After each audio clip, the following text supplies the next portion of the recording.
Hello everyone and welcome to how to stream Star Stable / Rival Stars / Minecraft / whatever you really want to stream. This video is sponsored by Acer, thank you ever so much.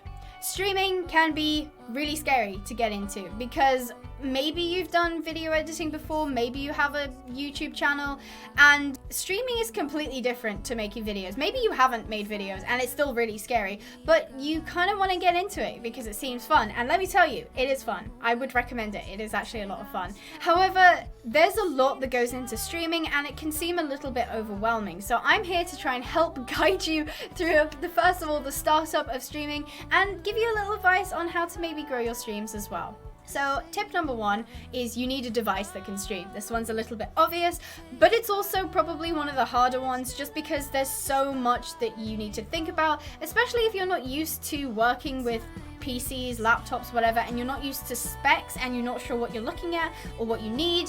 One thing I can tell you, this laptop can stream. This is the NITRO 5 by Acer, and I have streamed twice on it and it worked absolutely flawlessly. I've done the past couple videos on this, I've edited on it, I've played games on it, I have used it for my work, I've used it for recreation.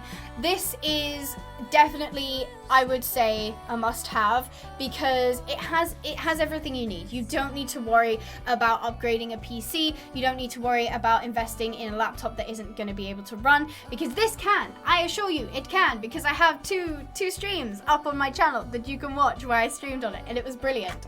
If you aren't a spec, this is a Ryzen 7 5000 series CPU. Brilliant, you know that that's very fast and very powerful, and it's also running a 3070 RTX graphics card, which again is very, very good. If you're looking to run some of the more demanding graphic games, then you can do that on this laptop as well. Again, another thing is that I was really conscious about was the fact that when I streamed, my microphone was quite close to the laptop, and obviously laptops make more noise than PCs because they have a smaller space that gets hot very, very quickly, so they have to run the fans higher. However, this didn't make a noise and I was really, really impressed with it because I have had laptops in the past that sound like a jet engine taking off and you absolutely can't ignore it, and it's not a good thing. So that's what I love about the NITRO 5. If you're looking for a device, this is my recommendation. I do have a PC, but again, with PCs you can't get mobile with them. You can't move around. You can't take them with you. I mean, you can, but then you risk damaging them. And this, you can fit in a backpack. Again, easy peasy, and you're not worried about it getting damaged because it's a little flat surface and you just need to make sure you don't drop the bag. So I'd really recommend, if you're looking for a startup device, this is your gal. Tip number two is you want to invest in a microphone. Now this one might be a little bit difficult for some people. If you do not have money to invest in a microphone after investing in your device, that is perfectly fine. I have a workaround for you. But if you do have a bit of money, make sure to look at either a Rode device. I have not worked with Rode, so I can't give you an opinion, or Bloo. I would recommend Bloo because I have used two of their devices, the Yeti and the Yeti X. The Yeti X is the current one I'm using. I also gifted a friend a Snowball and that works really, really well. These are really good because they're USB microphones and you just plug them in and set them as your default and you're good to go. They're amazing. I really would not recommend, if you have a bit of extra cash, do not bother with the really fancy microphones that have the mixer boards and the boom arms, and you don't need that. Unless you need a boom arm for a specific reason, don't bother getting all the bells and whistles. These microphones will have you sorted. However, if you cannot afford a microphone, you can't get one, then do not panic. I have done videos in the past where I actually had one of the fancy microphones, and because I didn't know what I was doing with it, it sounded awful. So I actually started using my headset microphone instead, and now it's not the best quality, but it's a quality that's good enough to be able to make videos or stream on. Just be aware, if you're doing horror games, maybe not with the headset mic, just because it's closer to your face and it doesn't have a lot of filtering, so you might peak the microphone and it sounds really bad when you peak microphones. Just don't do it. So try not to scream into them. These headphones actually have a microphone right here. Again, it's not comparable to the USB microphones like the Yeti, but again, if you don't have the money to throw at stuff like that, a headset microphone is good. I've never used one with the bit here. I don't know if those would be incredibly good, but they seem pretty okay, and I've used one where it's dangling down here, so I can recommend those. The third thing that you will need is a streaming program. Now, myself and probably a lot of streamers use Streamlabs OBS. It is a free program, yay, free, and it is absolutely super easy to use. There's lots of tutorials online. Tip number 4 is have a calm background. Now, what does that mean? That means that whether or not you're using the webcam or just the microphone, you don't want to have too much going on that isn't actually part of the stream. For example, if you're just using the microphone and you can hear a little child screaming in the next room, that's probably not a great thing. Or if you can hear a TV or a radio, that can be really off-putting. So try your best to find a quiet environment that you can stream in, and you can also focus properly on the stream if you're not distracted by people talking or things going on or things that you're worrying about. Having a dedicated room is really good, but I do understand that a lot of people might not have access to one. So make sure that if you do have family members, friends, or roommates, that you do let them know that you're streaming and you want to keep things as quiet as possible and just be respectful about it. Now you have your device, you have your microphone, and you have the program that you want to stream with, and that go live button is waiting for you to click it. And you're probably a little bit nervous, and that is completely okay. Please know that streaming is really nerve-wracking when you first get started, and if I'm being completely honest, streaming never really stops being a little bit nerve-wracking, especially in the moments before you click that go live button. So I'm here to give you a couple of tips to make sure that you're comfortable on your own stream, and you may gain a little bit of traction through it as well.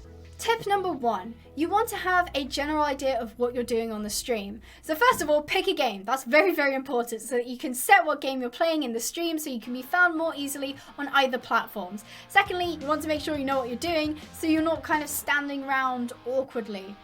And it could be a little bit awkward anyway because not a lot of people might be watching you when you first stream, and not a lot of people will be in the chat, so definitely don't rely on chat to give you things to do.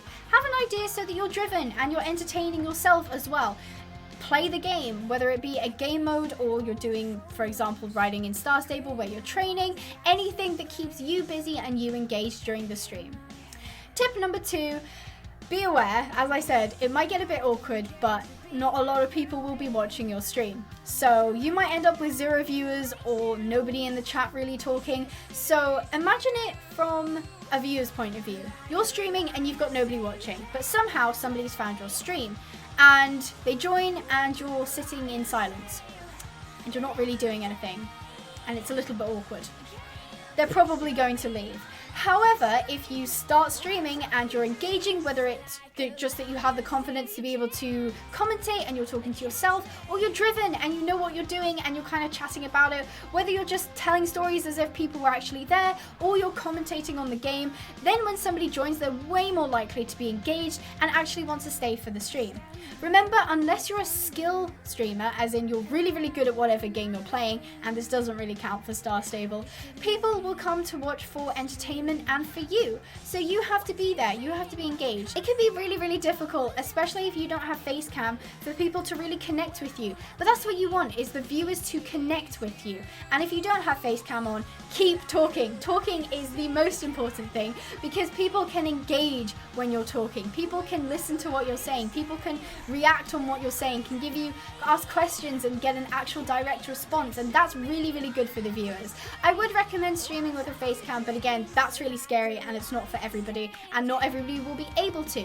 But one thing to note is the NITRO 5 does have a built-in camera, which is really cool, so you don't have to worry about investing in a really professional camera when you first start. You want to practice with stuff and then you can get the really expensive stuff later. Number 3, have fun. This is really, really important because if you're not having fun on stream, probably no one else will. So make sure you're playing the games that you really enjoy or you wanted to check out, and you're doing things that you actually wanted to do. Now, it can be really alluring to do the games that are really, really popular or have titles that are really popular, and that's all well and good, but if you start to feel like you're not actually enjoying streaming, eventually you're going to stop. And that's not what you really wanted to do because you do actually want to stream. So make sure you're doing the things you actually want to do. Number 4. Practice makes perfect. And this is probably one of the more infuriating ones because you're probably thinking, but I'm so scared to stream and I don't feel comfortable doing it yet, and I get really anxious maybe before you start streaming. But the more you do it, the less anxious you will become, the less scary the whole premise will become. And you sometimes have to accept that things will break, things will go wrong, and you won't learn by just doing test streams. Sometimes you have to learn by actually being live in front of other people. That's when you can make the most growth. That's when you can improve your own commentary skills, your own streaming skills as well, the most. So just keep streaming. Make sure you are prepared, of course. Make sure you've got all your elements and you know what you're doing within Streamlabs as well as in the game. But know that it's okay to make mistakes. I have been streaming for about 2 years now, and I have made lots of mistakes. I have made embarrassing mistakes on stream. I have made muck-ups that have ruined the stream, or I've had moments where I just wanted to shut down my PC. But you know what? They're all learning possibilities. They're all moments where I look back and laugh on now, and I know that I won't make those mistakes again, because making mistakes means that you will learn from them. So to sum up, stay engaging. Imagine if you were the viewer, what would you want to be watching? What would you want to be seeing? Make sure to keep your energy up. I know that people have different streaming styles, and I know mine is particularly high energy, but I would really recommend that just because it is super engaging. If you want to go for a more laid back stream, you're more than welcome to, but make sure you find your style and what you want to do. So I'd like to thank once again Acer for sponsoring this video. This laptop has saved me because I previously couldn't go on holiday. I couldn't go anywhere because I have work to do. I have stuff I need to be uploading, to be streaming, to be doing, and I just can't take Kevin with me because he's thick and he wouldn't fit in a bag and I'd be worried about breaking him. Whereas having this Nitro 5 is just super easy to carry around, and it's super capable as well, so I'm not even worried about having quality drops because it's just that good. If you'd like to get your own Nitro 5, definitely check out the link in the description below. So I hope some of these tips helped you guys out. If you have any extra questions, feel free to ask them in the comments. I will try my best to get to them, but I wish you all well on your streaming adventures. So I hope you guys enjoyed. Stay positive, and I'll see you in the next video. Bye bye!